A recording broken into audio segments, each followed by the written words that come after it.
யோகம் வராது. கர்த்தர் நல்லவர். ஆண்டவருக்கு மகிமை உண்டாவதாக. தேவன் நம்மோடு பேச வல்லமையுள்ளவர். எத்தனை பேர் கர்த்தர் நம்மோடு பேசுவார் என்று விசுவாசிக்கிறீங்க? நம்ம எல்லாரும் அப்படியே கண்களை மூடி கொஞ்ச நேரம் ஆவியானவரிடத்தில் கேட்போம். கர்த்தாவே, இவ்வளவு நேரம் நாங்கள் ஆராதித்தோம், தொழுது கொண்டோம். ஆண்டவரே, உம்முடைய சன்னிதானத்திலே நாங்கள் ஆண்டவரே அப்பா வந்திருக்கிறோம். எங்களோடு பேசுகிற கர்த்தர், எங்களோடு இடைபடுகிற ஆண்டவர், எங்களிடத்தில் உம்முடைய சத்தத்தை தொனிக்க பண்ணுகிறவர். அவருடைய சத்தம் காதேஸ் வனாந்தரத்தை அதிர பண்ணும் என்று சொல்லப்பட்டிருக்கிறது.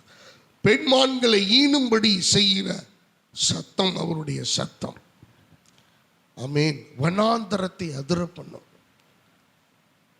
அந்த வார்த்தையினால், அந்த சத்தத்தினால செய்ய முடியாத அற்புதங்கள் ஒன்றும் இல்லை.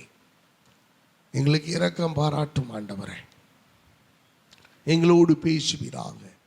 உம்முடைய பலிபீடத்தில் நாங்கள் ஒப்பு கொடுக்கிறோம். ஹல்லேலூயா. இரக்கமுள்ள தேவனே, உமக்கு நன்றி. ஓ வல்லமை உள்ளவர், அவர் நல்லவர். எல்லா கண்களை மூடி ஆண்டவருடைய சத்தத்தை கேட்க நீங்க ஆயத்தமாகுங்க. prepare your mind, prepare your soul, prepare your heart, prepare your ears. உன்னுடைய காதுகளை, செவிகளை, உன்னுடைய இருதயங்களை, உங்களுடைய எண்ணங்களை, சிந்தைகளை நீங்க ஒருமனப்படுத்துங்க, ஆயத்தப்படுத்துங்க. கர்த்தர் நம்மோடு இடைபடட்டும். ஹல்லேலூயா. தூய ஆவியே, அன்பின் ஆவியே, துணையாளரே, தேற்றும் தெய்வமே, ஊற்று தண்ணீரே, உள்ளம் ஏங்குதையா, வர வேண்டும் வல்லவரே, நல்லவரே, வர வேண்டும் வல்லவரே, நல்லவரே. தூய ஆவியே, அன்பின் ஆவியே, துணையாளரே, தேற்றும் தெய்வமே, ஊற்று தண்ணீரே, உள்ளம் ஏங்குதையா, வர வேண்டும் வல்லவரே, நல்லவரே. வர வேண்டும் வல்லவரே, நல்லவரே. எங்களோடு பேசும் ஆண்டவரே, அடியானை மறைத்து நீர் மாத்திரம் வெளிப்படும். எந்த மனுஷியும் அந்த இடத்துல வரக்கூடாது. ஆவியானவர் ஒவ்வொருடைய இருதயத்திலும் கர்த்தர் பேசும். இயேசுவின் நாமத்தில் பிதாவே, ஆமென். ஹல்லேலூயா. கர்த்தருக்கு மகிமை உண்டாவதாக. தேவன் இந்த நாட்களிலே 40 நாட்களும் அவருடைய பர்வதத்திலே, அவருடைய சன்னிதானத்திலே வாக்குத்தத்த வார்த்தைகளோடு, அநேக ஜெப குறிப்புகளோடு நாம் அதிலே பங்கு பெற தேவன் கிருபை செய்திருக்கிறார். ஹல்லேலூயா. உண்மையாகவே நாம் பாக்கியவான்கள். நான் பங்கு பெறாதவர்களுக்காக நான் பரிதாபப்படுகிறேன். இதனுடைய இழப்பை நீங்க தான் பொறுப்பெடுக்க வேண்டும். இதனுடைய இழப்பை நீங்க தான் ஈடுகட்டி கொள்ள வேண்டும். உங்களுக்கு யாரும் உதவி செய்ய முடியாது. அன்பானவர்களே, கர்த்தருடைய நாள், பரிசுத்த உபவாச நாளை நியமியுங்கள் என்று சொல்லப்பட்டிருக்கிறது. அப்படி நியமித்ததுக்கு நாம தான் கீழ்ப்படியணும், நாம தான் அதுக்கு கிரயம் செலுத்தணும், நாம தான் அதுக்கு பிரயாசப்படணும். ஆகவே தேவன் நிச்சயமாய் நம்மை ஆசீர்வதிப்பார் என்று நான் நம்புகிறேன். கடந்த நாட்களிலே நான் இந்த செய்திக்காக நான் ஆயத்தப்படுத்தும் போது வழக்கமாய் நம்ம நம்பிக்கையை குறித்ததான காரியங்களை நம்ம சீரியலாக பார்த்துக்கிட்டு இருக்கிறோம். எத்தனை பேருக்கு அதெல்லாம் தெரியுது? அல்லேலூயா. நம்பிக்கையை குறித்ததான காரியங்களை நம்ம தேவன் நமக்கு தியானிக்கும்படி உதவி செய்திருக்கிறார். அதை தொடர்ந்து நான் ஆயத்தம் பண்ணி இருந்தேன். ஆனாலும் என் உள்ளத்திலே ஆண்டவர் வேறொரு விஷயங்களை எனக்கு நினைவுபடுத்தி, ஆண்டவர் இந்த 40 நாளுக்கு உரியதான ஒரு சாராம்சத்தின் செய்தியை கர்த்தர் என்னோடு கூட ஒரு வசனத்தின் மூலமாக பேசினார். அந்த காரியத்தை நான் மீண்டுமாய் அமர்ந்து நேற்று இரவு வரை நான் அதற்காக பிரயாசப்பட்டு தேவ சமூகத்தில் நின்று நான் அதை சுமந்து கொண்டு வந்திருக்கிறேன். நிச்சயமாகவே இந்த வார்த்தைகள் உங்களுடைய உள்ளத்தை உழுக்கும் என்று நான் நம்புகிறேன். அதில் எனக்கு எந்த விதமான சந்தேகமும் இல்லை. வேதத்தை திருப்பிக் கொள்ளுங்கள். Turn your Bible to the book of Isaiah chapter 43 verse 2. 43வது ஏசாயா தீர்க்கதரிசன புஸ்தகம் 2வது வசனத்தை நாம் வாசிக்க கேட்போம். ஏசாயா 43:2. நீ தண்ணீர்களை கடக்கும்போது நான் உன்னோடு இருப்பேன். நீ ஆறுகளை கடக்கும்போது அவைகள் உன்மேல் புரளுவதில்லை. நீ அக்கினியில் நடக்கும்போது வேகாதிருப்பாய். அக்கினி ஜுவாலை உன் பேரில் பற்றாது. ஹல்லேலூயா. நல்ல கரங்களை தட்டி இந்த வார்த்தைக்காக கர்த்தருக்கு நன்றி செலுத்துவோமா? Give God the glory. Amen. Put your hands together and give God the glory. கர்த்தருக்கு நல்ல கரங்களை தட்டி ஆண்டவர் இந்த வார்த்தைக்காக நன்றி செலுத்துவோம். அன்பு தேவ பிள்ளைகளே, ஆண்டவர் இந்த வசனத்தை எனக்கு காண்பித்தார். இதெல்லாம் நமக்கு பரிச்சயமான வார்த்தை. இது நமக்கு தெரியாத ஒன்று அல்ல. நம்ம எல்லாரும் இந்த வாக்கு தத்தத்தை வீட்டில் மாட்டி வச்சிருக்கிறோம். நம்ம காலண்டரில் இருக்கு, நமக்கு டிபியில் கூட நம்ம வச்சுக்கிறோம். இந்த வசனங்கள் எல்லாம் நமக்கு பரிச்சயமானவைகள். ஆனால் தேவன் எனக்கு இந்த வசனத்தை வேறொரு பரிமாணத்திலே யோசிக்கும்படி, தியானிக்கும்படி கர்த்தர் கிருபை செய்தார். அன்பான தேவனுடைய பிள்ளைகளை நாம் நன்றாய் கவனிக்க வேண்டும். இந்த வசனத்தை மீண்டும் வாசியுங்களேன். நீ தண்ணீர்களை கடக்கும்போது நான் உன்னோடு இருப்பேன். நீ ஆறுகளை கடக்கும்போது அவைகள் உன்மேல் புரளுவதில்லை. நீ அக்கினியில் நடக்கும்போது வேகாதிருப்பாய். அக்கினி ஜுவாலை உன் பேரில் பற்றாது. எத்தனை பேருக்கு இந்த வார்த்தையை வாசிக்கும் போது இது எனக்கான வசனம் என்று நீங்கள் உணர்கிறீர்கள்? ஹல்லேலூயா. அன்பான தேவனுடைய பிள்ளைகளே, இது ஒவ்வொரு தனிப்பட்ட நபருக்காகவும் கர்த்தர் இந்த வார்த்தையை சொல்லுகிறார். இதுல ஒரு விசேஷம் இருக்கிறது. அது என்ன விசேஷம் அப்படின்னா, ஆண்டவர் ஒரு 3 காரியங்களை இந்த இடத்திலே அல்லது 3 சூழ்நிலைகளை எடுத்து காண்பிக்கிறார். 3 சூழ்நிலைகளும் ஒரே வசனத்தில் வருகிறது. அருமையான தேவ பிள்ளைகளே, 3 சூழ்நிலைகளிலேயும் நாம் நடக்க வேண்டும் அல்லது கடக்க வேண்டும். இந்த 3 சூழ்நிலைகளிலேயும் ஒரு தேவனுடைய பிள்ளை நடந்து போக பழகி இருக்க வேண்டும். You must have an experience in 3 kinds of situations. இந்த 3 சூழ்நிலைகளிலேயும் நாம் எப்படி கடந்து போய் வந்திருக்கிறோம் என்பதை கர்த்தர் நினைவுபடுத்தவும், அல்லது ஒருவேளை கடக்காதவர்கள் நீங்கள் எப்படி கடக்க வேண்டும் என்பதை சொல்லித்தரவுமே கர்த்தர் இந்த செய்தியை நமக்கு கர்த்தர் தந்திருக்கிறார். அல்லேலூயா. அன்பான தேவனுடைய பிள்ளைகளே, அப்ப இந்த இடத்துல ஆண்டவர் சொல்லுகிறார், நீ தண்ணீர்களை கடக்கும் போது. ஆனா அடுத்த 2 சூழ்நிலைகளிலும் கர்த்தர் உன்னோட இருப்பேன்னு சொல்லல. அப்படிதானே? நீ தண்ணீர்களை கடக்கும் போது நான் உன்னோட இருப்பேன்னு ஆண்டவர் சொல்றாரு. ஆனா அடுத்த சூழ்நிலையை சொல்லும் போது, நீ ஆறுகளை கடக்கும் போது நான் உன்னோட இருப்பேன்னு சொல்லியிருக்கணுமா இல்லையா? ஆனா அடுத்த வார்த்தை சொல்லுது, ஆறுகளை கடக்கும் போது அவைகள் உன்மேல். 3வது ஒரு சூழ்நிலையை காண்பிக்கிறார். நீ அக்கினியில் நடக்கும் போது. அருமையான தேவ பிள்ளைகளை, 3 சூழ்நிலைகளிலேயும் ஒரு இடத்துல மாத்திரம் ஃபர்ஸ்ட் ஆண்டவர் மென்ஷன் பண்றாரு, நான் உன்னோட இருப்பேன். அப்பன்னா அந்த ரெண்டு சூழ்நிலையிலையும் ஆண்டவர் இல்லையா? அருமையான தேவனுடைய பிள்ளைகளை, இந்த காலை வேளையிலே செய்தியின் தலைப்பு அதுதான், நான் உன்னோடு இருப்பேன். ஹல்லேலூயா. நான் உன்னோடு இருப்பேன். I will be with you. உன்னோடு கூட நான் இருப்பேன். சூழ்நிலைகள் மாறலாம், சோதனைகள் மாறலாம், நெருக்கங்களும் போராட்டங்களும் மாறலாம், எனக்கு சாதகமாய் ஒருவேளை இல்லாமல் இருக்கலாம்.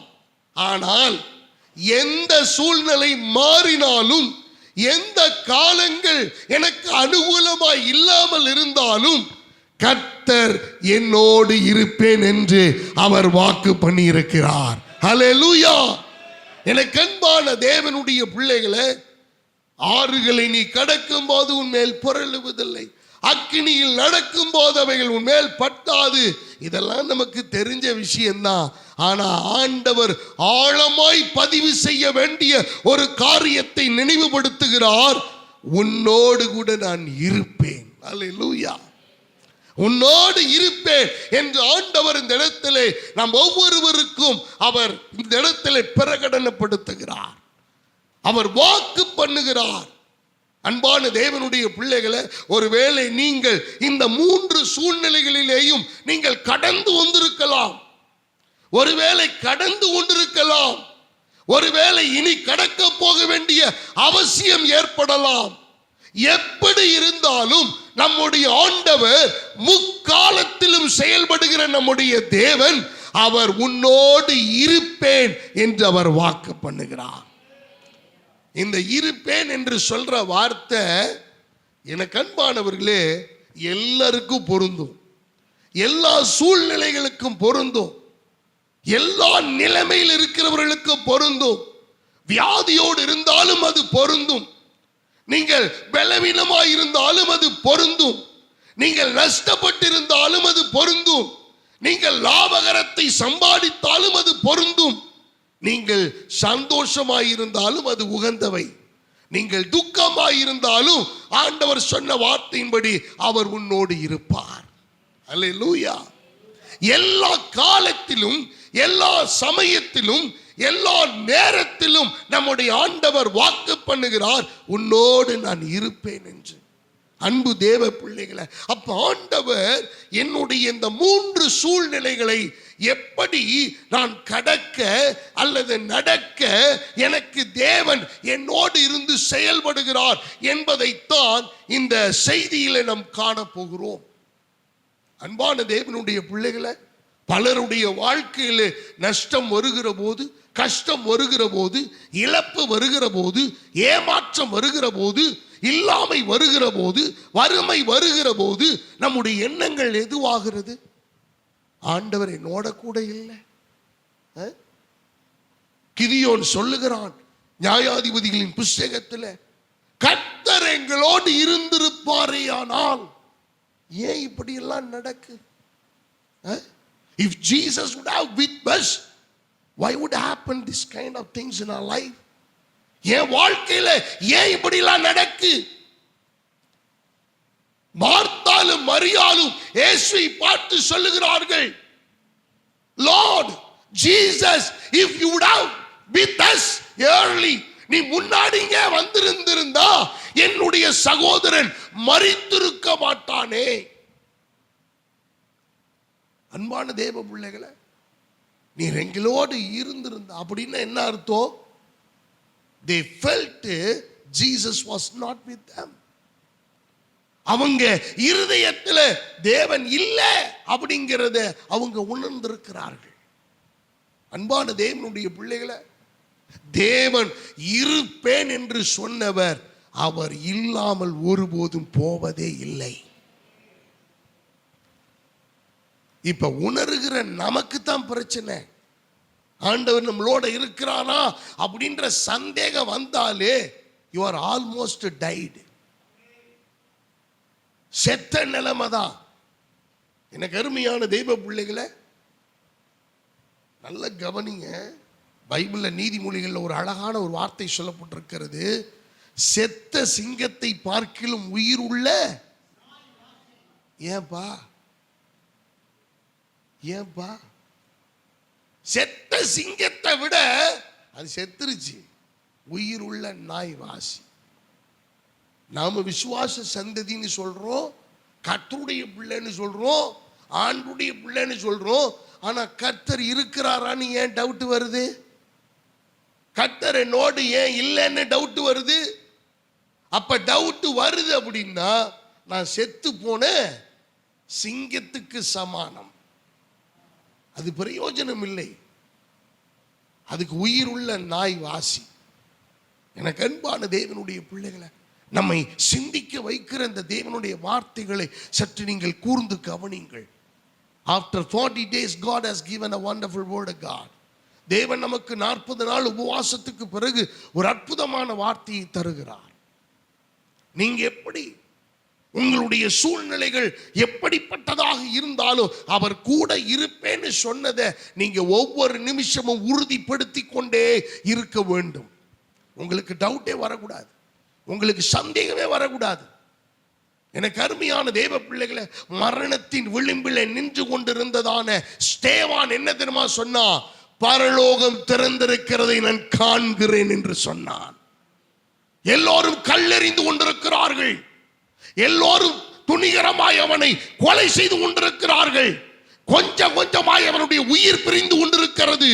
உயிர் பிரிகிற அந்த தருணத்திலும் அவனுடைய வாயிலிருந்து தூஷணமான வார்த்தைகளோ, மறுதலிக்கிற வார்த்தைகளோ, கர்த்தரை உதாசீனப்படுத்துகிற வார்த்தைகளோ அவனுடைய நாவிலிருந்து வரவில்லை.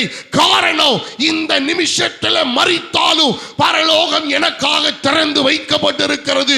நான் அவரை காண வாஞ்சையாய் இருக்கிறேன், அவரோடு நான் சேர போகிறேன்.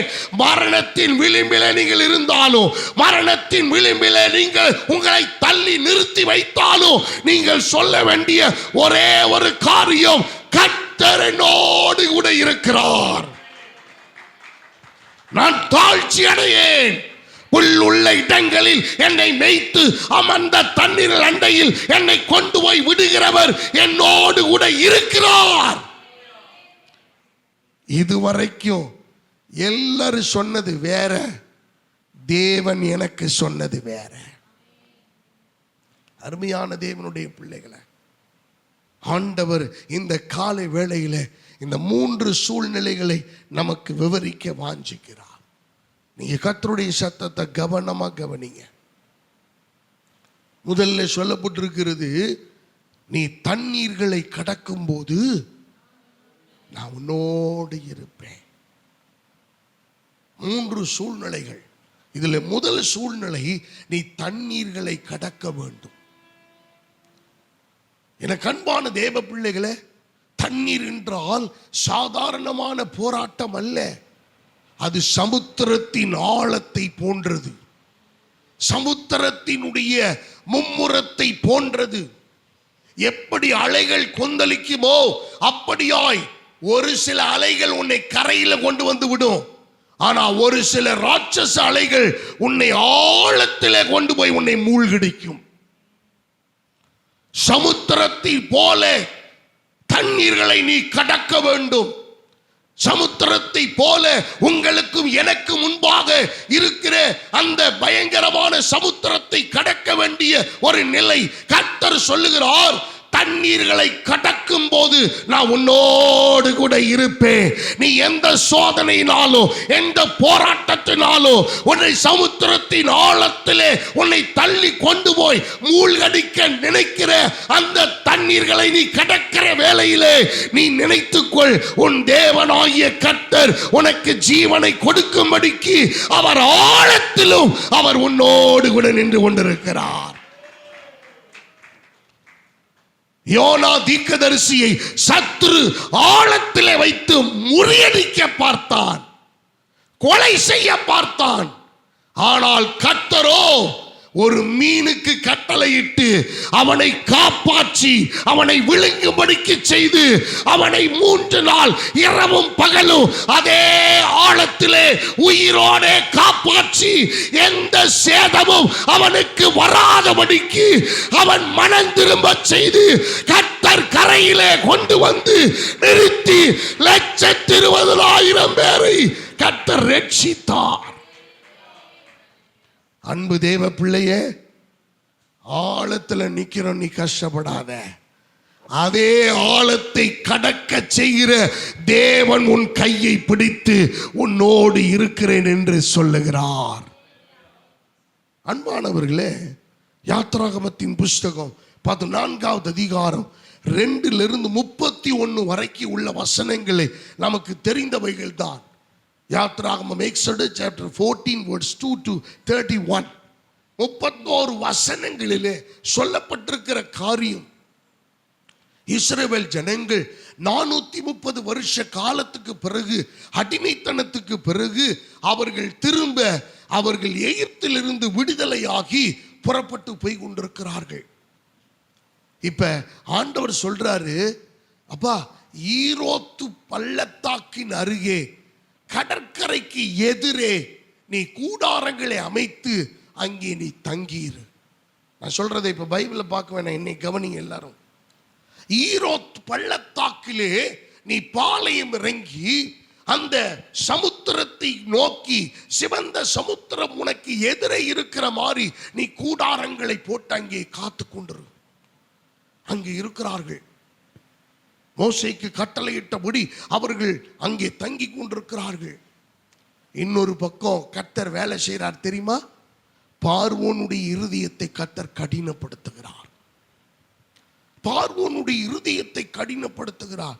நான் யோசிச்சேன், ஒன்று என் எதிரியை முறியடிக்கணும், என்னுடைய பகைவனை முறியடிக்கணும், அவனை இல்லாம பண்ணணும், இல்லையா அவனை ஜெயிக்க விட்டு என்னை மேற்கொள்ளணும். ரெண்டுல தான் ஒன்று நடக்கணும். ஒன்று அவன் ஜெயிக்கணும், இல்லை நான் ஜெயிக்கணும். அப்படிதானே? அதானே உண்மை. ஆனா இங்க கர்த்தர் ஒரு வேற மாதிரி விளையாடுறாரு, வேற மாதிரி ஒரு கிரியை நடப்பிக்கிறார். இஸ்ரவேல் ஜனங்களை ஆண்டவர் விடுதலையாக்கி அவர் கொண்டு வந்து ஈரோத் பள்ளத்தாக்கிலே ஆண்டவர் பாளையம் இறங்க செய்து, சிவந்த சமுத்திரம் எதிரே இருக்கிற மாதிரி கூடாரங்களை கடற்கரை ஓரமாக அந்த பள்ளத்தாக்கிலே அவர்கள் அமைத்திருக்கிறார்கள். இப்ப மறுபக்கம் பார்வோனின் இருதயத்தை கர்த்தர் கடினப்படுத்தி அவன் சேனைகளோடு புறப்பட்டு வருகிறான். மறுபடியும் அடிமையாக்குவதற்காக. அவங்களை ஏன் விட்டீங்க? அவங்களை பிடிங்க. தலைச்சன் பிள்ளைகள் எல்லாம் எகிப்திலே இறந்த பிறகு எகிப்தியருடைய அழுகுரலின் நிமித்தமாக இஸ்ரவேல் ஜனங்களை வெளியில போக விட்டாங்க. இப்ப அந்த அழுகுரல் கம்மியான உடனே பார்வோன் இருதயத்தை கடினப்படுத்துகிறார், ஆண்டவர் துரத்துகிறார். இப்ப நல்ல கவனிய, ஏன் என் எதிரிட்ட இருந்து இப்பத்தானே என்னை விடுதலையாக்குனாரு, இப்பத்தானே என் பகைவன் விடுதலையாக்குனாரு, திருப்பி அவன் துரத்திட்டு வாரான். திருப்பி அவன் துரத்திக்கிட்டு வந்தான்னா என்னுடைய நிலைமை என்ன ஆகும்? இஸ்ரவேல் ஜனங்கள் பார்க்கிறாங்க. நமக்கு எப்பயுமே இந்த பின்னிட்டு திரும்பி பார்க்கிற புத்தி மாறவே மாறாது. யாருக்கு இது இயல்பான குணம்? உங்களுக்கு மட்டுமில்ல, எனக்கே இருந்திருக்கு. இங்கெல்லாம் நம்ம குப்பை கொட்டி இவங்களை மேய்க்கிறதுக்குள்ள அங்க நல்லா தானே இருந்தோம். திடீர்னு அப்பப்ப அங்க ஞாபகம் வந்துடும். இஸ்ரவேல் ஜனங்கள் அப்படித்தானே. எதுக்கு இங்க வந்து எங்களை சாகடிக்கவா நீ கொண்டு வந்தீர்? இங்கேயும் சொல்றாங்க, வசனத்தை வாசிப்போம். அப்ப இங்கேயும் சொல்றாங்க, என்னையா நீங்க பண்ணிட்டீங்க? பாரு, துரத்திட்டு வரான். நாங்க அங்க நல்லா தானே இருந்தோம், அவனுக்கு சேவகம் பண்ணிட்டு தானே இருந்தோம், வேலை பார்த்துக்கிட்டே தானே இருந்தோம். அருமையானவர்களே, நம்ம மறுபடியும் அந்த அடிமைத்தனத்துக்குள்ள போவதற்கு நமக்கு ரொம்ப விருப்பம், நமக்கு சுலபம், ரொம்ப ஈஸி. அதுல இருந்து விடுதலை ஆகிறது தான் பெரிய விஷயம். ஆனா மறுபடியும் போவது ரொம்ப ஈஸியான ஒரு விஷயம். இந்த இடத்துல அந்த பார்வோன் துரத்திட்டு வர்றான். இஸ்ரவேல் ஜனங்கள் எல்லாரும் மோசேயை பார்த்து, இதுக்கா நீ கூட்டிட்டு வந்தீங்க, இதுக்கா அப்படி பண்ணீங்க, அவன் துரத்திட்டு வரான் பாருங்க, என்ன செய்ய போறோம் நம்ம? ஒண்ணுமே புரியல.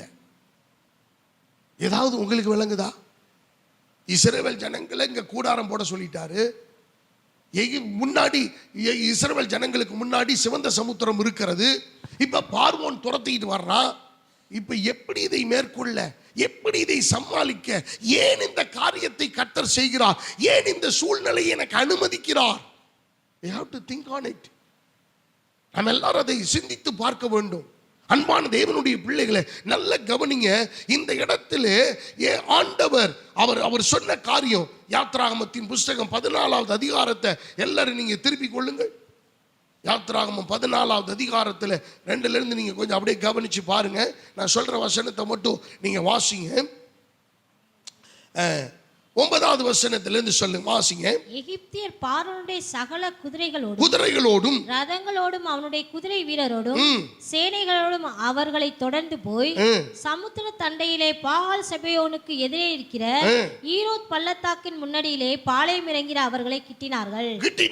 பார்வோன் சமீபித்து வருகிற போது இஸ்ரவேல் புத்திரர் தங்கள் கண்களை ஏறெடுத்து பார்த்து எகிப்தியர் தங்களுக்கு பின்னே வருவதை கண்டு மிகவும் பயந்தார்கள். அப்பொழுது இஸ்ரவேல் புத்திரர் கர்த்தரை நோக்கி கூப்பிட்டார்கள். அன்றியும் அவர்கள் மோசேயை நோக்கி எகிப்திலே பிரேத குழிகள் இல்லையா, எகிப்திலே பிரேத குழி இல்லை என்றா எங்களை சாகும்படிக்கு இந்த வனாந்தரத்திலே கொண்டு வந்தீர்.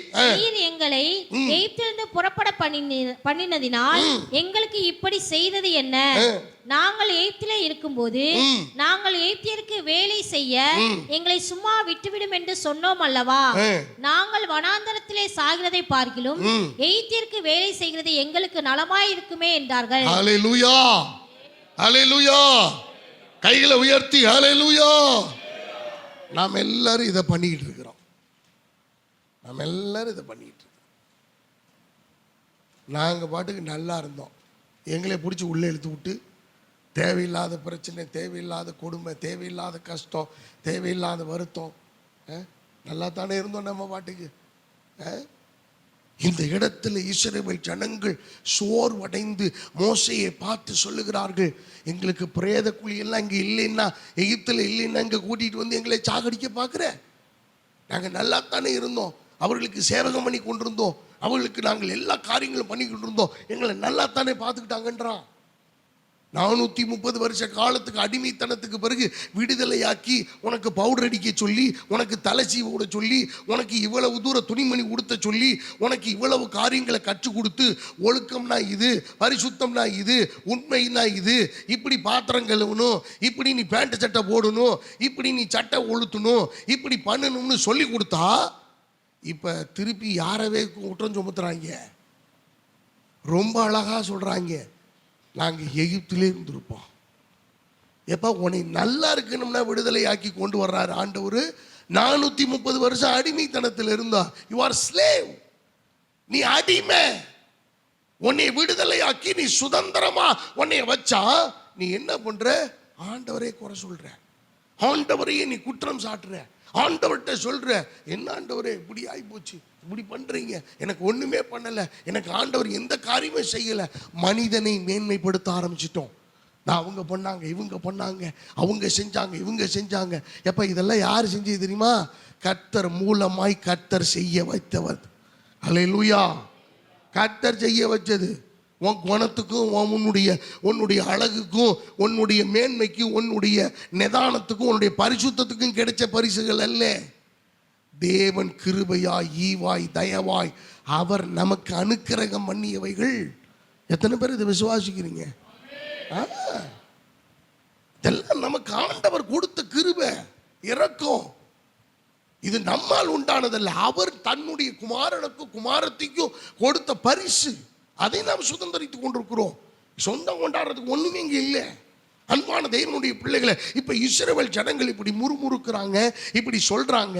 ஆனா மோசே கர்த்தருடைய வார்த்தை எப்படி சொல்றார் பாருங்க. 13வது வசனத்துல வாசிங்க. அப்பொழுது மோசே ஜனங்களை நோக்கி பயப்படாதிருங்கள், நீங்கள் நின்று கொண்டு இன்றைக்கு கர்த்தர் உங்களுக்கு செய்யும் ரட்சிப்பை பாருங்கள், உங்களுக்கு செய்யும் ரட்சிப்பை பாருங்கள். இன்றைக்கு நீங்கள் காண்கிற எகிப்தியரை, இன்றைக்கு நீங்கள் காண்கிற எகிப்தியரை என்றைக்கும் காண மாட்டீர்கள், என்றைக்கும் காண மாட்டீர்கள் என்றார். கர்த்தர் உங்களுக்காக யுத்தம் பண்ணுவார், கர்த்தர் உங்களுக்காக யுத்தம் பண்ணுவார். நீங்கள் சும்மா சுகமாயிருப்பீர்கள் என்றார். எனக்கு அன்பான கர்த்தருடைய பிள்ளைகளை, நம்ம கரங்களை தட்டி கர்த்தருக்கு நன்றி செலுத்துவோமா? ஆண்டவர் சொன்ன 3 காரியங்கள். நீ தண்ணீர்களை கடக்க போகிற, யூ ப்ரிப்பேர் யுவர் செல்ஃப். நீ தண்ணீரை சிவந்த சமுத்திரத்தை கடக்க போகிறாய். உன்னை ஆயத்தப்படுத்திக்கொள். எப்படி ஆயத்தப்படுத்துவது?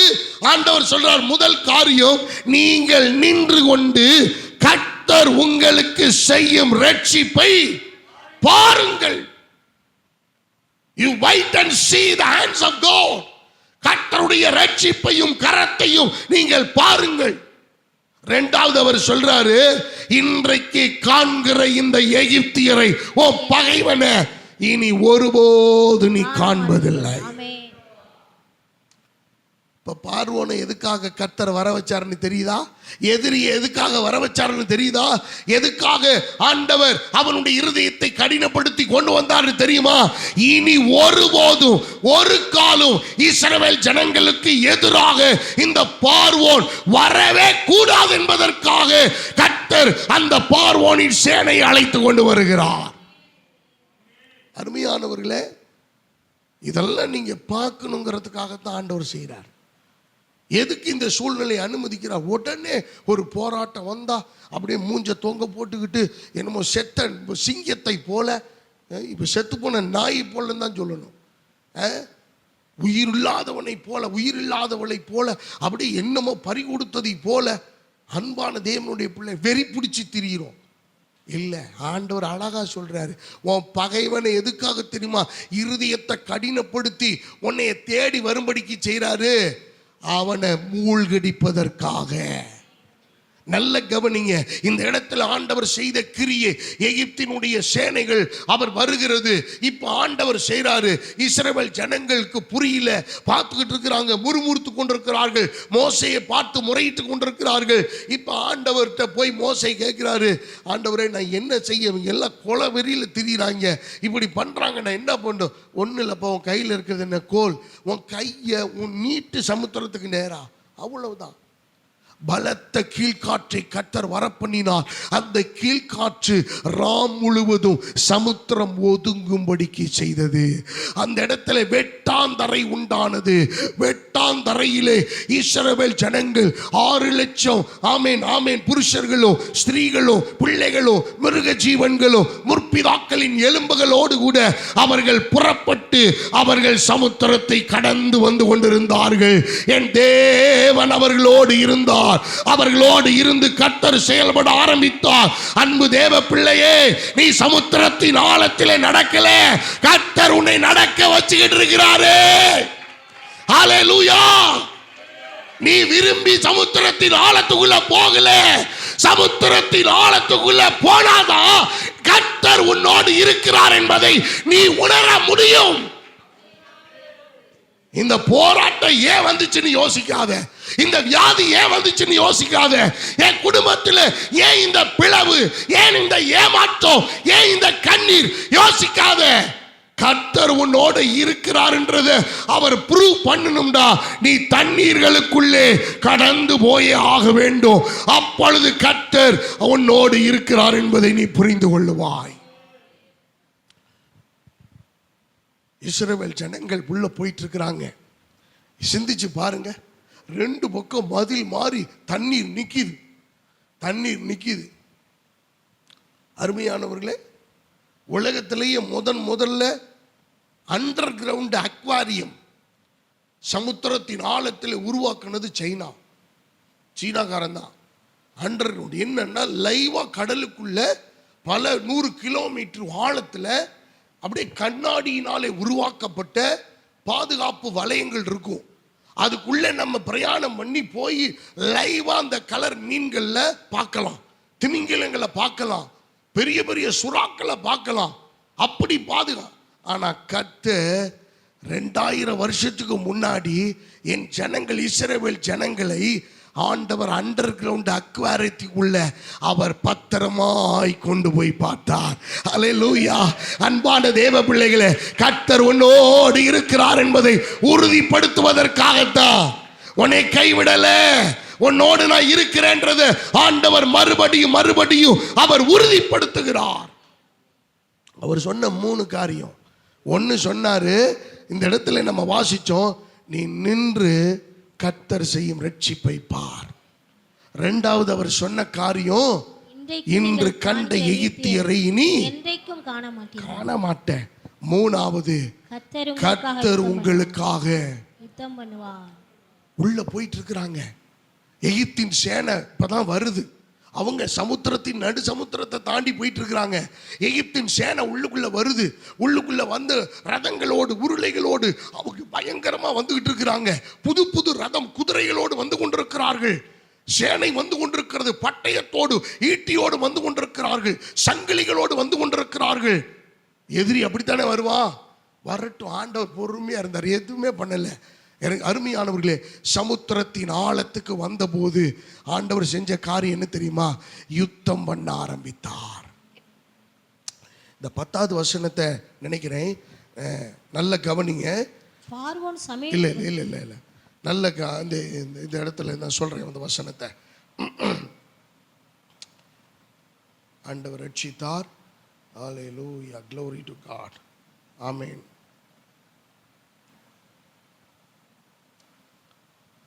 ஆ 29ல இருந்து வாசிங்க. 29 அதே அதிகாரம். இஸ்ரவேல் புத்திரரோ சமுத்திரத்தின் நடுவாக வெட்டாந்தரையின் வழியாய் நடந்து போனார்கள். அவர்கள் வலதுபுறத்திலும் அவர்கள் இடதுபுறத்திலும் ஜலம் அவர்களுக்கு மதிலாக நின்றது.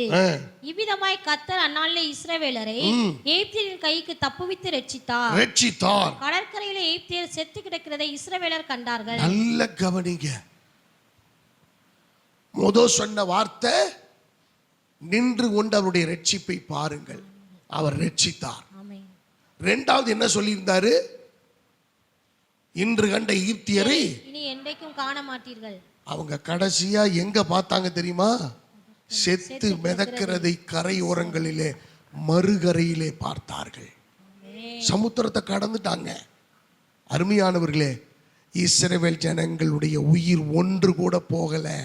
ஆனா எகிப்தின் சேனையினுடைய ஒரு உயிர் கூட உயிரோட இல்லை. மிருக ஜீவன்கள் உட்பட எல்லாம் மாண்டு போனது.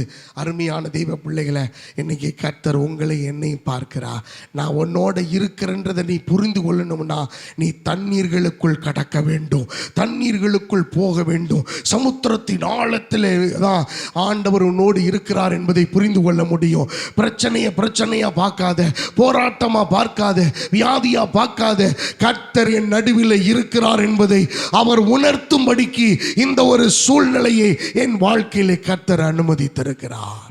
ஹல்லேலூயா. கர்த்தர் அங்க இருக்கிறார். எனக்கு அன்பானவர்களே, உருளைகள் கலலும்படிக்கு செய்தார். ஜவர்த்தத்தோட அவன் எகிப்தியர் அந்த ரதத்தை நடத்த முடியாம நடத்துறாங்க. கஷ்டப்பட்டு கடைசியில செத்து போயிட்டாங்க. ஆனா ஆண்டவர் இஸ்ரவேல் ஜனங்களை பாதுகாத்தார். தண்ணீர்களை கடக்கும் போதும் அவர் உங்களோடு இருந்து அவர் உங்களை நடத்த அவர் வல்லமையுள்ள தேவன். எனக்கு அருமையான தேவனுடைய பிள்ளைகளை, உங்களை என்னை ஆண்டவர் தண்ணீர்களை கடக்க செய்கிற தேவன். நீ போராட்டத்தை கண்டு, வியாதியை கண்டு, வறுமையை கண்டு, ஏழ்மை நிலைமையை கண்டு, இல்லாமையை கண்டு, வியாதியின் உச்சத்தை நினைத்து நீ கவலைப்பட வேண்டிய அவசியமே இல்லை. எந்த சூழ்நிலை வந்தாலும் அந்த சூழ்நிலையிலே கர்த்தர் உன்னோடு இருப்பேன் என்று வாக்கு பண்ணின அந்த தேவன் அப்படியே அவர் கிரியை செய்வார். ஹல்லேலூயா. 2வது ஆண்டவர் சொன்ன வார்த்தை, நீ ஆறுகளை கடக்கும் போது அவைகள் உன்மேல் புரளுவதில்லை. ஆறுகளை கடக்கிற ஒரு சூழ்நிலை. இப்ப சமுத்திரத்தையே கடந்தாச்சு. இப்ப ஆறுகளை கடக்கணும். ஆறுகள். எனக்கு அருமையான தேவ பிள்ளைகளை, வாசியுங்கள் யோசுவாவின் புஸ்தகம் 3வது அதிகாரம் 15, 16, 17 ஆகிய வசனங்களை. Joshua chapter 3 verse 15 to 17 words. யோர்தான் அறுப்பு காலம் முழுவதும் கரை புரண்டு போம். பெட்டி சுமக்கிற ஆசாரியரின் கால்கள் தண்ணீரின் ஓரத்தில் பட்டவுடனே மேலே இருந்து ஓடி வருகிற தண்ணீரிலிருந்து சாத்தானுக்கு அடுத்த ஆதாம் ஊர் வரைக்கும் ஒரு குவியலாக குவிந்தது. உப்புக்கடல் என்னும் வெளியின் கடலுக்கு ஓடி வருகிற தண்ணீர் பிரிந்து ஓடிற்று. அப்பொழுது ஜனங்கள் எரியோவுக்கு எதிரே கடந்து போனார்கள். சகல ஜனங்களும் யோர்தானை கடந்து தீருமளவும் கர்த்தருடைய உடன்படிக்கை பெட்டி சுமக்கிற ஆசாரியர்கள் யோர்தானின் நடுவே தண்ணீர் இல்லா தரையிலே காலூண்டி நிற்கும் போது இஸ்ரவேல் எல்லாரும் தண்ணீரற்ற உலர்ந்த தரை வழியாய் கடந்து போனார்கள். அன்பான தேவனுடைய பிள்ளைகளை நல்ல கவனிங்க. இரண்டாவது, ஆறுகளை கடக்கும் போது அவைகள் உன்மேல் பொருளுவதில்லை. யோர்தான் அறுப்பு காலம் மட்டும் கரை புரண்டு ஓடுகிற நதி. மோசையின் காலம் முடிந்து யோசுவாவின் காலம் வருகிறது. யோசுவாவுக்கு இப்போ மிகப்பெரிய சவால். இஸ்ரவேல் ஜனங்களை கானானை நோக்கி, வாக்குத்தத்தம் பண்ணப்பட்ட தேசத்தை நோக்கி அவர்களை பயணித்து கொண்டு போக வேண்டும். இப்ப அவர்களுக்கு முன்பாக யோர்தான் இருக்கிறது. இப்ப யோர்தான் நதி கரை புரண்டு ஓடிக்கொண்டிருக்கிறது. இப்ப என்ன செய்ய சொல்லணும்? இப்ப என்ன செய்ய வேண்டும்? அது பிரவாகித்து ஓடி வருகிறது, பொங்கி கொண்டிருக்கிறது. அருமையானவர்களே, சமுத்திரத்தை எப்படி ஆண்டவர் பிளந்தாரோ அதே மாதிரி ஆறுகளை கர்த்தர் பிளக்க ஒரே வழியை வைக்கல, வேறொரு வழியை வைத்திருந்தார். இந்த ரூல்ஸ் வேற. நல்ல கவனிங்க. என்னை ஃபாலோ பண்றவங்க எத்தனை பேர்? அல்லேலூயா. நல்ல கவனிங்க. அவர் தண்ணீர்களை கடக்கும் போது கடைபிடிக்கப்பட்ட ரூல்ஸ் வேற. எதிரி துரத்துகிறான், அது நிமித்தம் இவர்களை கர்த்தர் கடக்க பண்ணுகிறார். ஏன்னா எதிரியே அதே சமுத்திரம். எந்த சமுத்திரம் தன்னுடைய ஜனங்களை பாதுகாத்ததோ அதே சமுத்திரம் தான் எகிப்தியரை அழித்து போட்டது. ஆனா இங்க நடக்கிற சிச்சுவேஷன் அப்படி அல்ல, வேற மாதிரி சூழ்நிலை, வேற மாதிரி. இந்த சூழ்நிலை என்ன? நல்ல கவனிங்க. எரிகோவுக்கு இவங்க யோர்தானை கடந்தா தான் எரிகோவை சந்திக்க முடியும். எரிகோவை சந்தித்தால் தான் கானானை நோக்கி பயணிக்க முடியும். அல்லேலூயா. இப்ப வாக்குத்தத்தம் பண்ணப்பட்ட இடத்துக்கு என்னுடைய இலக்கை நோக்கி நான் போகணும், எனக்கு நியமிக்கப்பட்ட ஓட்டத்தில் நான் பொறுமையோட ஓடணும் அப்படின்னா நான் பிரவாகித்து வருகிற யோர்தானை கடக்க வேண்டும். எனக்கு அருமையானவர்களே, I must cross the Jordan river. இந்த யோர்தான் நதியை நான் கடந்தே ஆக வேண்டும். இது பிரவாகித்து வருகிறது. எப்படி நான் கடக்கணும்? ஆண்டவர் மோசே கிட்ட சொன்னாரு, நீ சமுத்திரத்தின் மேல் உன் கையை நீட்டு, கீழ்காற்றினால் அவர் ரெண்டா பிளக்கும் அப்படின்னு சொன்னார். இப்ப இங்க ரூல்ஸ் வேற. என்ன தெரியுமா பண்றாரு? ஏப்பா, கோத்திரத்தில் இருக்கிறவங்க எல்லாரையும் 12 பேரை தெரிந்தெடுத்து ஆசாரிய கோத்திரத்தில் உள்ளவங்களை எல்லாம் நிறுத்தி உடன்படிக்கை பெட்டி சுமந்து வருகிற ஆசாரியர்கள் பெட்டியை சுமந்து கொண்டு முதலாவது என்ன செய்யறாங்க? போறாங்க. இப்ப யோர்தான் நதியிலே அவங்க போய் கால் வச்ச அடுத்த நிமிஷமே, எனக்கு அருமையானவர்களே, நான் எடுத்துக்கொள்ளுகிறேன். சம்பவிப்பது என்னவென்றால், சர்வ பூமிக்கு ஆண்டவராய் கர்த்தரின் பெட்டியை சுமக்கிற ஆசாரியரின் உள்ளங்கால்கள் யோர்தானின் தண்ணீரிலே பட்ட மாத்திரத்திலே மேலே இருந்து ஓடி வருகிற யோர்தானின் தண்ணீர் ஓடாமல் ஒரு குவியலாக நிற்கும் என்றான். எனக்கு அருமையான தேவ பிள்ளைகளை நல்ல கவனிங்க. ஆண்டவர் இப்போ ரூல்ஸ் சொல்றாரு. எப்ப உடன்படிக்கை பெட்டி போய் முதல்ல நிக்கிட்டோம். நீ அவசரப்படாத. நீ சமுத்திரத்தை கடந்தது போல இதை கடக்க முடியாது.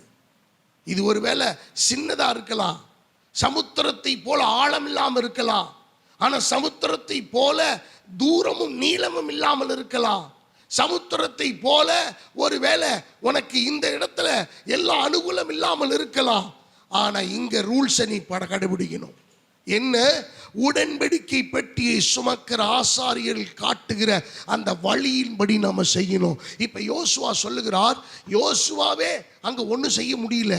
ஆசாரியர்கள் உடன்படிக்கை பெட்டியை சுமந்து கொண்டு போய் அங்கே கால் வைத்த மாத்திரத்திலே அவங்க கால் நினையல, அப்படியே அது இரண்டாக பிளந்து மதில் சுவர் போல் நின்று அவர்கள் எந்த எல்லை வரைக்கும் நின்றுச்சுன்னு பைபிள்ல சொல்லுது. வாசிங்க.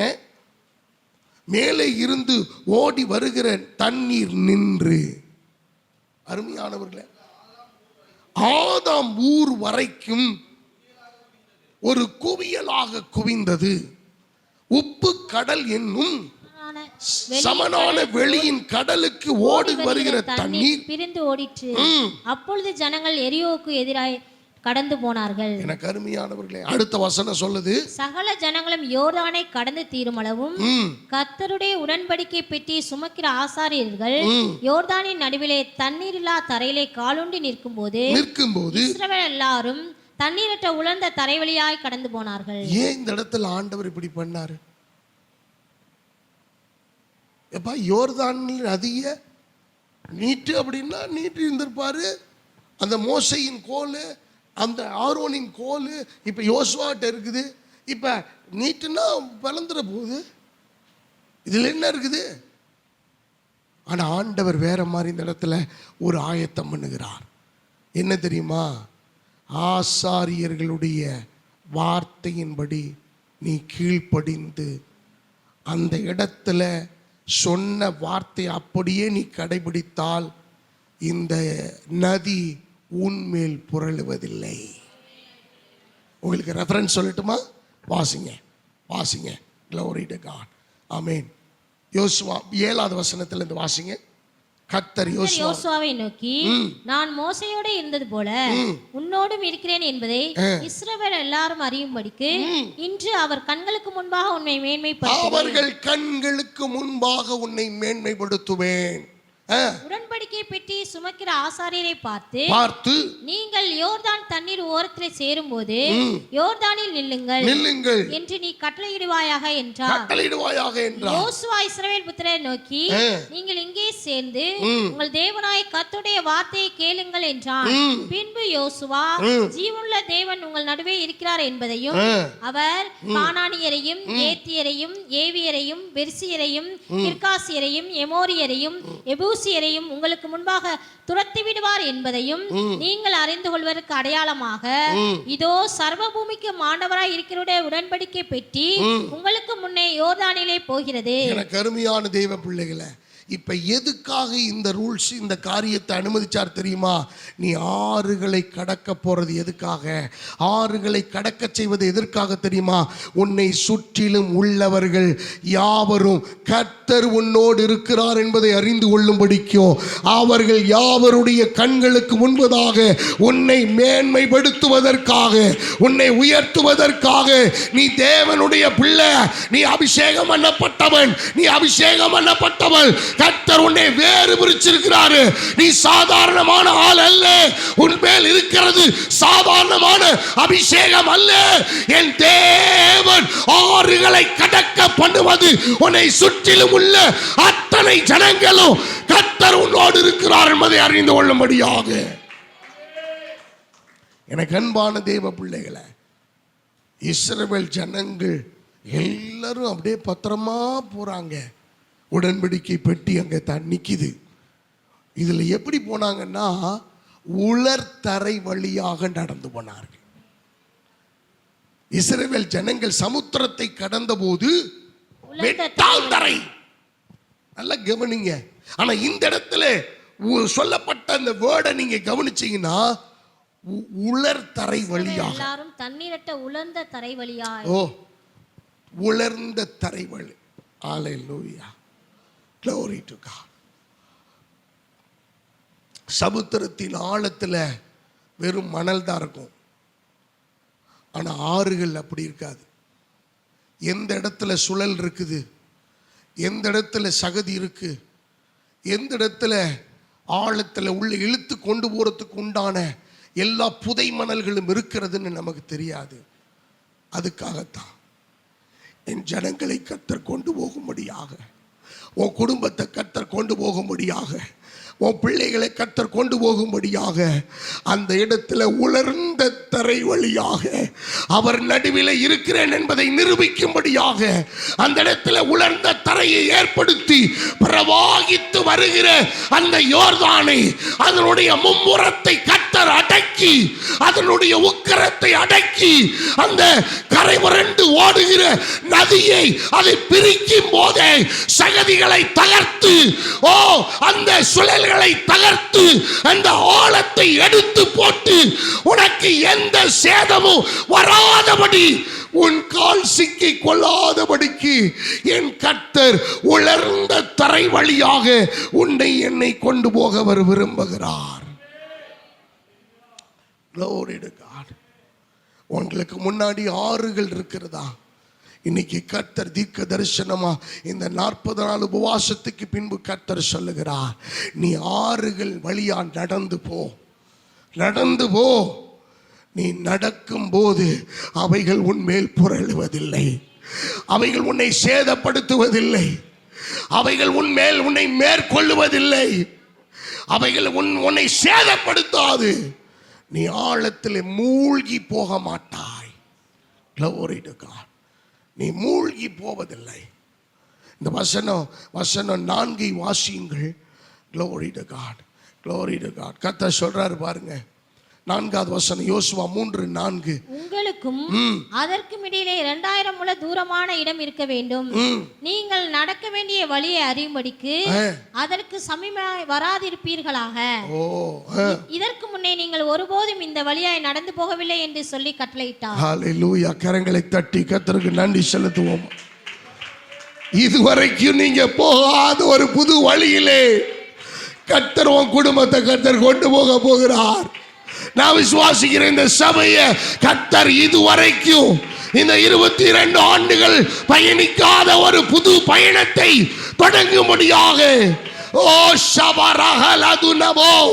ஆவியானவர் கொண்டு போக போகிறார். உன் குடும்பத்தை கர்த்தர் கொண்டு போக போகிறார். உன் பிள்ளைகளை கர்த்தர் கொண்டு போக போகிறார். ஆறுகளை கண்டு நீ பயப்படாது, ஆறுகளை கண்டு நீ நடுங்காது, ஆறுகளை கண்டு நீ அச்சப்பட வேண்டிய அவசியம் இல்லை. ஆறுகளின் வழியாகவே கர்த்தர் உன்னை நடத்துவார். Glory to God.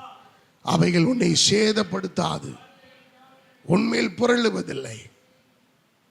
எனக்கு அருமையான தெய்வ பிள்ளைகளை, எத்தனை வெள்ளம் வரட்டும், எத்தனை யோர்தான் பிரவாகித்து வரட்டும், என் கழுத்துக்கு வரைக்கும் ஓட வரட்டும், என்னை அது மூழ்கடிக்க முடியாது, என்னை சேதப்படுத்த முடியாது. நம்ம அப்படியே எல்லாரும் சொல்லுவோம், அறிக்கையிடுங்க, ஆண்டவரே என் குடும்பத்தை சேதப்படுத்த முடியாது, என் பிசினஸை சேதப்படுத்த முடியாது. நாம் மூழ்கி போவதற்காக அல்ல. இயேசுவின் நாமத்தினாலே எல்லாரும் சொல்லுங்க, வாயை திறந்து அறிக்கையிடுங்க.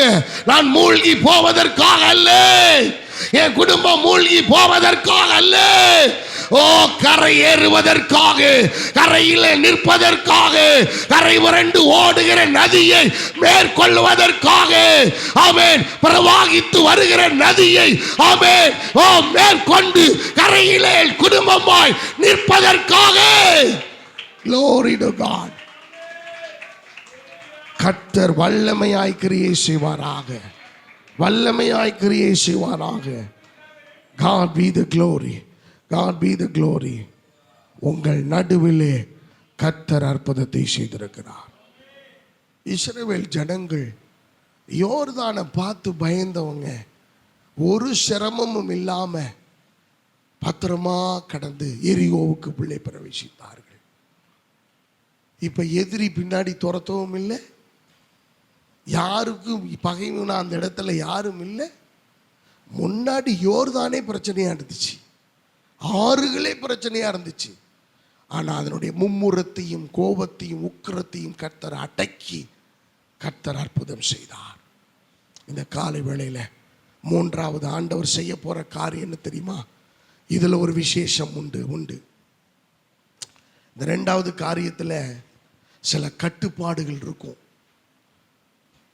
நீயா ஆர்வ கோளாறா முந்திக்கிட்டு போய் யோர்தானை கடந்துடலாம் நினைச்சிடாத. ஆசாரியன் உடன்படிக்கை பெட்டியை சுமந்து கொண்டு நிற்கிறவர்கள் அங்க நிக்கிற வரைக்கும் தான் உனக்கு பாதுகாப்பு, அங்க நிக்கிற வரைக்கும் தான் பாதுகாப்பு. வேதம் சொல்லுகிறது, யோர்தான் நதியை இஸ்ரவேல் ஜனங்கள் அனைவரும் கடந்து தீரும் மட்டும் அவர்கள் கரையிலே நின்று கொண்டிருந்தார்கள். கர்த்தருடைய உடன்படிக்கை பெட்டியினுடைய அடையாளம் என்ன தெரியுமா? கர்த்தரே நம்மோடு இருக்கிறார் என்பதின் அடையாளம். கட்டுப்பாடை மிஞ்சி அது எனக்கு சிரமமாக இருக்குது, இதெல்லாம் நான் பண்ண முடியாது, என் இஷ்டத்துக்கு போக வேண்டி நீ போய் யோர்தானில் முங்கி செத்து போயிடாத, உன் உயிர் போயிடும். யோர்தானுக்கு கர்த்தர் கட்டுப்பாடுகளை வைத்திருக்கிறார். நீ கட்டுப்பாட்டை மிஞ்சக்கூடாது, கீழ்ப்படிஞ்சு நட. கர்த்தர் உன்மேல் புரளாதபடிக்கு அவர் பார்த்துக்குவார். மூணாவது ஆண்டவர் சொல்றாரு, அக்கினியில் நடக்கும்போது வேகாதிருப்பாய். அக்கினி உன் பேரில், அக்கினி அந்த வாசனத்தை வாசிங்க. நீ அக்கினியில் நடக்கும்போது வேகாதிருப்பாய். அக்கினி ஜுவாலை உன் பேரில் பற்றாது. உன் பேரில் பற்றாது. ஆண்டவர் இந்த இடத்துல எனக்கு ஒரு காரியத்தை அடையாளம் காட்டின அந்த வசனத்தை நான் பலமுறை வாசிச்சிருக்கேன். எப்ப அக்கினி உன் மேல பற்றாதுன்னு சொல்றதுல ஒரு அர்த்தம் இருக்கு. ஆனா இங்க சொல்லப்பட்ட வேர்டு என்ன? ஹலோ சொல்லுங்களேன். ஜுவாலை உன் பேரில் பற்றாது. அக்கினி ஜுவாலை உன் பேரில் பற்றாது. இங்க பேர ஆண்டவர் உபயோகப்படுத்துகிறார். உன் பேரில் பற்றாது அப்படின்னா நீ அக்கினிக்குள்ள நீ போனாலும், அக்கினி போன்றதான நிந்தைகளுக்குள், அவமானங்களுக்குள், பழிச்சொல்லுக்குள், வஞ்சகத்துக்குள் நீ போனாலும் உன் பேர் கெட்டு போகாதபடிக்கு உன்னை பாதுகாக்கிற தேவன் அவர் உன்னை எந்த சேதமும் இல்லாமல் பத்திரமாய் அதிலிருந்து வெளியில கொண்டு வர அவர் வல்லமையுள்ள தேவனாயிருக்கிறார். ஹல்லேலூயா. தானியேலின் புஸ்தகம் 3வது அதிகாரம் 23 30 வரைக்கும் நீங்க வீட்டில் வாசிச்சு பாருங்க. பாபிலோன் மாகாணத்திலே சாத்ராக், மேஷாக், ஆபேத்நேகோ என்பவர்கள் போய் நிக்கிறாங்க. கர்த்தருக்காக வைராக்கியமாய் நிற்கிறார்கள். என்ன ஒரு பெரிய பொற்சிலையை நிறுத்தி அந்த நேபுகாத் நேச்சார், பாபிலோன் மாகாணத்தின் ராஜா, அதை வணங்க வேண்டும் என்று சொல்லுகிறான். யாரும் எல்லாரும் வணங்கிட்டாங்க. ஆனா சாத்ராக், மேஷாக், ஆபேத்நேகோ என்கிற 3 வாலிபர்களும் வணங்கல. கர்த்தருக்காக வைராக்கியமாய் துணிந்து நின்றார்கள். அது நிமித்தம் அக்கினி ஜுவாலையில் 7 மடங்கு அக்கினி எரிய வச்சு, சூளை எரிய வச்சு அதுக்குள்ள கொண்டு போய் போட்டுருங்கன்ட்டான். போட்டவங்க செத்து போயிட்டாங்க. உள்ளே போடப்பட்டவர்கள் எந்த சேதமும் இல்லாமல் அக்கினியின் நடுவிலே, சூளையின் நடுவிலே அவர்கள் சந்தோஷமாய் உலாவுகிறதை காண்கிறேன் என்று நேபுகாத் நேச்சார் சாட்சி கொடுக்கிறார். அல்லேலூயா. அருமையானவர்களே, நல்ல கவனிங்க, நல்ல கவனிங்க. சமுத்திரத்தை நீங்கள் கடக்க வேண்டும். சமுத்திரத்தை விட்டு ஒதுங்கி போகலாம் நீ நினைச்ச ஆபத்து. சமுத்திரத்தை நீ கடந்தே ஆக வேண்டும். 2வது, கர்த்தர் உன்னோடு இருப்பார். ஆறுகளை கடக்க வேண்டும். யோர்தான் நதி போன்ற பிரவாகித்து ஓடுகிற, கரை புரண்டு ஓடுகிற நதி. 3வது, அக்கினியிலே நடக்க வேண்டும். எப்படி? இந்த ஏசாயா 43:2 மறுபடியும் எல்லாம் வாசிங்களேன். ரொம்ப அழகா சொல்லப்பட்டிருக்கு. எல்லாம் அண்டர்லைன் பண்ணுங்க. நீ அக்கினியில் நடக்கும்போது வேகாதிருப்பாய். இல்ல, முதல்ல இருந்து வாசிங்க. நீ தண்ணீர்களை கடக்கும்போது நான் உன்னோடு இருப்பேன். அதுல என்ன வேர்ட் யூஸ் பண்ணப்பட்டிருக்கு? கடக்கும்போது. when you pass through the waters, நீ தண்ணீர்களை கடக்கும்போது அப்படின்னு இருக்கு. அடுத்தது, நீ ஆறுகளை கடக்கும்போது அவைகள் உன்மேல். 2வது அவர் சொல்லுகிறார், when you pass through the rivers, நீ ஆறுகளை கடக்கும்போது. இப்ப 3வது இந்த வார்த்தையை பாருங்க. நீ அக்கினியில் நடக்கும்போது வேகாதிருப்பாய். இங்க என்ன சொல்றாரு? நடக்கும்போது. You are not going to pass through the waters or pass through the rivers. You are going to walk through the fire. எத்தனை பேருக்கு இது புரியுது? நீ அக்கினியிலே நீ அப்படி கடந்து போக போவதல்ல, நடந்து போக போகிறாய். எத்தனை பேருக்கு பிடிக்குது? ஹல்லேலூயா. எனக்கு அருமையானவர்களே, இது இந்த எப்படி சொல்றது, பூ மிதிக்கிறது இல்லை. இந்த குடு குடு குடுன்னு ஓடுவாங்க, அப்படித்தானே? பூ மிதிக்கிறது நல்ல நெருப்பை தலையில் உண்டாக்கி, அந்த நெருப்பு தலையில், ஆமாம் நெருப்பு தலையில் அது ஓடி ஓடி 4 பேர் 5 பேர் ஓடி அவங்கெல்லாம் புண்ணாகி கிடந்து பின்னாடி வர்றவனுக்கு வழிவாசலை உண்டு பண்ணிடுவாங்க. அந்த நெருப்பெல்லாம் அணைஞ்சு போயிருக்கும். இங்கே அப்படி இல்லை. 7 மடங்கு அக்கினி. எத்தனை மடங்கு? தண்ணீர்கள் மூழ்கி போறதை விட, ஆறுகள் நம்ம மேல புரண்டு மூழ்கடிக்கிறதை விட அக்கினியில நடக்கிறது சாதாரணமானது அல்ல. யார் தெரியுமா அக்கினியில நடக்க முடியும்? யார் கர்த்தருக்காக வைராக்கியமாய் நிற்கிறார்களோ. அத்திமரம் துளிவிடாமல் போனாலும், வயல்களிலே தானியம் இன்றி போனாலும், தொழுவத்திலே மாடுகள் இன்றி போனாலும் என் கர்த்தருக்குள் மகிழ்ச்சியாயிருப்பேன், என் ரட்சிப்பின் தேவனுக்குள் களி கூறுவேன் என்று சொன்னவர்கள் மாத்திரமே இந்த அக்கினியில நடக்க முடியும். நிர்வாணமானாலும், எந்த நாசமாசமும் மோசமானாலும், எந்த விதமான கிரியைகள் ஆனாலும், வருங்காரியங்கள் ஆனாலும், நிகழ்காரியங்கள் ஆனாலும், தேவனுடைய அன்பை விட்டு என்னை பிரிப்பவன் யார் என்று சொல்லுகிறவர்கள் மட்டுமே இந்த அக்கினிக்குள்ளே நடக்க முடியும். அக்கினியிலே நீ நடக்கும் போது நீ வேகாதிருப்பாய். அக்கினி உன் பேரில் பற்றாது. எனக்கு அருமையானவர்களே, கர்த்தருடைய பிள்ளைகள் மேல கர்த்தர் வைராக்கியமாய் இருக்கிறவங்க யாரானாலும் சரி, அவங்க மேல ஒரு தீ காயங்கள் கூட படாது. சாத்ராக், மேஷாக், ஆபேத்நேகோ என்பவர்கள் வெளியில வர்றாங்க, எல்லாரும் மோந்து பார்க்கறாங்க. ஒரு தீ வாட கூட அவங்க மேல, அவங்க சால்வை வெந்து போகல, பாகைகள் வெந்து போகல, அவங்களுடைய பாதரட்சிகள் வெந்து போகல. அருமையான தெய்வ பிள்ளைகளை, எல்லாம் பூ மிதிச்சிட்டு வருவாங்க. நம்ம ஆளுங்க அப்படி பூ குழிக்குள்ள இறங்கி ஒரு 2 மணி நேரம் உறவாடி ஆண்டவரோடு ஐக்கியமாகி அங்கே பின்னி பிணைந்து கர்த்தருடைய கரத்தை பிடித்து கொண்டு, கர்த்தருடைய கரத்தை கோர்த்து கொண்டு அவர்கள் உலாவுகிறதை வெளியில் இருக்கிறவர்கள் பார்க்கும்படி கர்த்தர் செய்தார். அல்லேலூயா.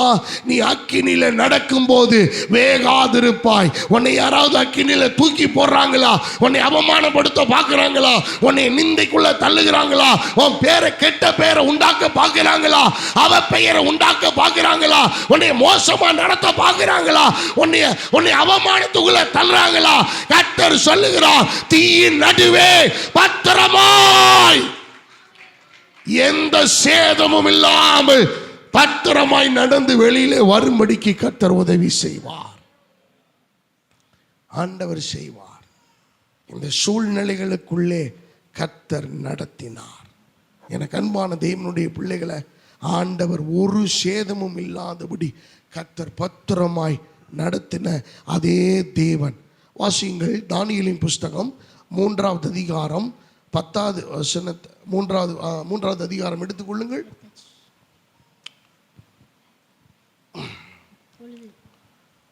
அந்த வசனத்தை வாசிங்க, 23 சாத்ராக், மேஷாக், ஆபேத்நேகோ என்னும் அந்த 3 புருஷர்களும் கட்டுண்டவர்களாய் எரிகிற அக்கினி ஜுவாலை நடுவே விழுந்தார்கள். அப்பொழுது ராஜாவாகிய நேபுகாத்நேச்சார் பிரமித்து தீவிரமாய் எழுந்திருந்து தன் மந்திரிமார்களை நோக்கி 3 புருஷரை அல்லவோ கட்டுண்டவர்களாய் அக்கினியிலே போட்டுவித்தோம் என்றான். அவர்கள் ராஜாவுக்கு பிரதித்திரமாக ஆம் ராஜாவே என்றார்கள். அதற்கு அவன், இதோ 4 பேர் விடுதலையாய் அக்கினியின் நடுவிலே உலாவுகிறதை காண்கிறேன், அவர்களுக்கு ஒரு சேதமும் இல்லை, 4ஆம் ஆளின் சாயல் தேவபுத்திரனுக்கு ஒப்பாயிருக்கிறது என்றார். அருமையான கர்த்தருடைய பிள்ளைகளை, இந்த செய்தியின் தலைப்பு என்ன? ஆண்டவர் சமுத்திரத்தின் நடுவிலும் நம்மோடு இருந்தார், ஆறுகளின் நடுவிலும் நம்மோடு உடன்படிக்கை பெட்டியின் மாதிரியிலே நின்றார். 3வது, அக்கினியின் நடுவிலேயும் எல்லாரும் பார்த்தாங்க.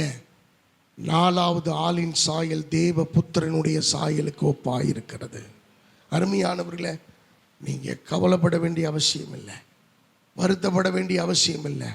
அக்கினி நடுவிலே உங்களை தூக்கி போட்டாலும் நீங்கள் வேக மாட்டீங்க. நெருப்பு தழல் உங்கள் மேல் படாது, நெருப்பு தழல் உங்களை சேதப்படுத்தாது. உங்கள் பேரில் அவ பெயர் உண்டாக்க நினைத்தாலும் அது உண்டாக்க அவர்களால் முடியாது. அவர்களுடைய வாயை கர்த்தர் கட்டுவார். எனக்கு அன்பான கர்த்தருடைய பிள்ளைகளை, இந்த காலை வேளையில் இந்த 3 சூழலையும் நீங்கள் நினைத்து பாருங்கள். இது எனக்கு வரக்கூடாதுன்னு நினைக்காதீங்க, வரணும்னு நினைங்க. இந்த 3 சூழ்நிலையும் நீங்கள் கடந்தால் ஒவ்வொரு முறையும் கர்த்தர் உங்கள் மூலமாய் மகிமைப்பட்டு கொண்டே இருப்பார்.